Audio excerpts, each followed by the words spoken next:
आज हम लोग हिंदी व्याकरण के अंतर्गत संधि के बारे में अध्ययन करेंगे।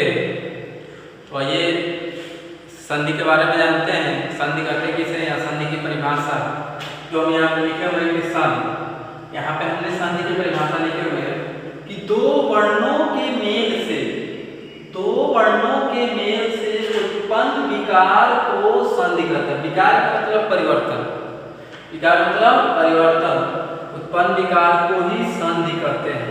या संधि का शाब्दिक अर्थ है मेल या समझौता।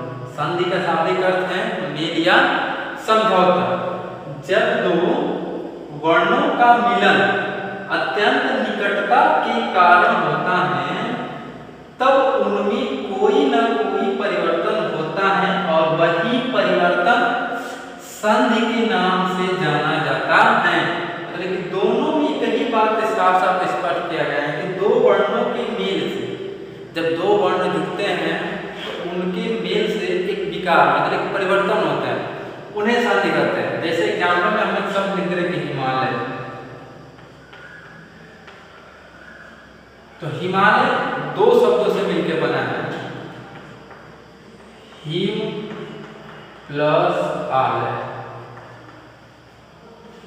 तो म में अ है आ प्लस यहाँ पे हमारा आ है, तो ये दोनों मिलते हैं जब अ प्लस आ तो एक वर्ण का निर्माण होता है आ, एक वर्ण का निर्माण होता है आ।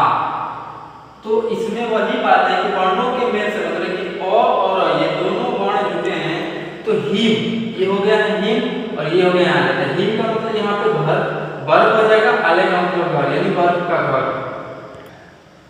इसे लिखे हुए कि हिम प्लस आलय म, इसे हिम में हिम से अगर हम स्वर निकाल रहे हैं तो अ ये ही म हलंत हो जाएगा अ।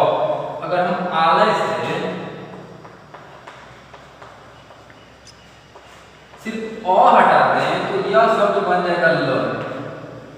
तो ये अ प्लस आ जब दोनों ऐड होंगे तो हमारा एक शब्द का निर्माण बनेगा आ। तो यही जब जुटे, जब जोड़े गए तो एक तीसरे शब्द का निर्माण होगा ना है हिमालय। तीसरे शब्द का निर्माण हुआ हिमालय। तो हिम प्लस आलय, तो इसमें अ मतलब कि अ वर्ण है और इसमें भी आ वर्ण, तो दोनों मिले हैं, ये शब्द का निर्माण हुआ है हिमालय। तो अभी हम लोगों ने संधि की परिभाषा और एक एग्जाम्पल के बारे में जाना। अब हम लोग संधि के भेद के बारे में जानते हैं कि संधि के तीन भेद होते हैं जो यहाँ पर लिखे हुए हैं कि संधि के तीन भेद स्वर संधि, व्यंजन संधि और विसर्ग संधि। स्वर संधि, व्यंजन संधि और विसर्ग संधि। तो स्वर संधि पढ़ने से पहले हम थोड़ा संधि विच्छेद के बारे में जान लें, उसके बाद स्वर संधि पढ़ेंगे।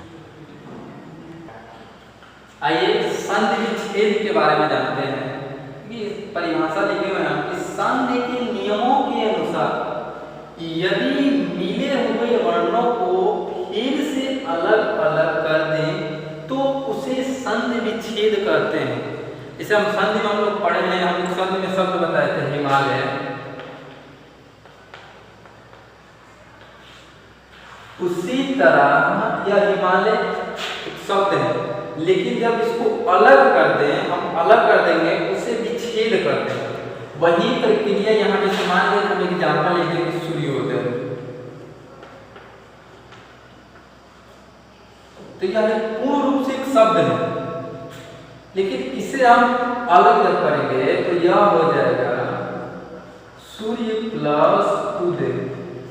तो यही हमारा संधि विच्छेद कहलाएगा।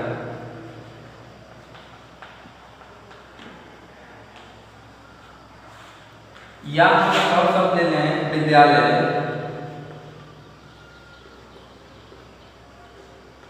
तो विद्यालय का अगर संधि विच्छेद करेंगे तो क्या होगा, विद्या प्लस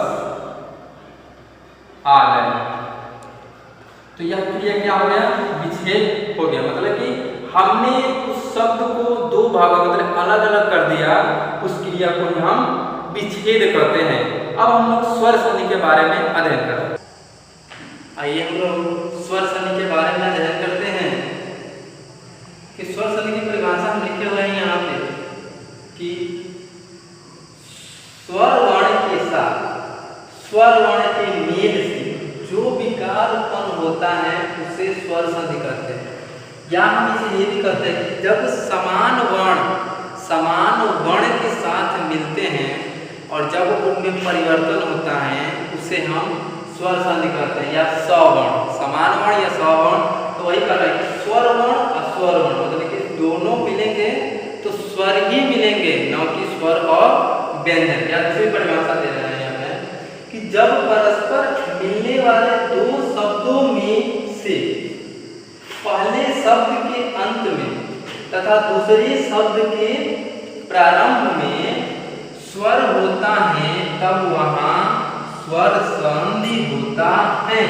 मतलब यहाँ भी पहले शब्द के अंत में जब हम विच्छेद करेंगे तो उसके पहले शब्द के अंत वाला स्वर और दूसरे शब्द के शुरू वाला मतलब पूर्व वाला मतलब पहले वाला स्वर को जोड़ेंगे उसे स्वर संधि। जैसे हम एग्जाम्पल यहाँ पे लिखे हुए हैं कविंद, तो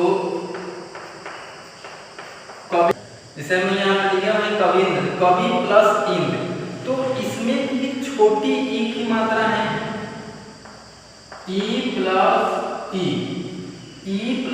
तो जब इन दोनों को हम जोड़ते हैं तो बड़ी ई का निर्माण होता है। तो इन दोनों में हमारा समान वर्ण मिला है, मतलब कि समान स्वर मिला है, जो इस परिभाषा में स्वर वर्ण और स्वर वर्ण और इसमें भी परस्पर मिलने वाले शब्द के मतलब कि यह हमारा जो शब्द है इस शब्द के अंत में ई है और इस शब्द के प्रारंभ में भी ई है। तो जब ई और ई दोनों जुड़ेंगे तो बड़ी ई का निर्माण करेंगे, बड़ी ई का निर्माण करेंगे तो ये क्या हो जाएगा कविंद।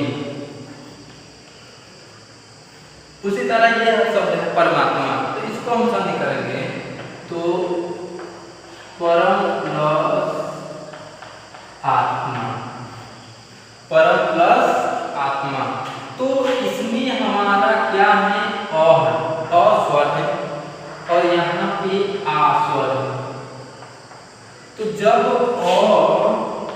अ प्लस आ को हम जोड़ेंगे तो हमारा आ का ही निर्माण होगा, मतलब कि इस शब्द के अंत में अ स्वर है और इस शब्द के पूर्व में आ स्वर है।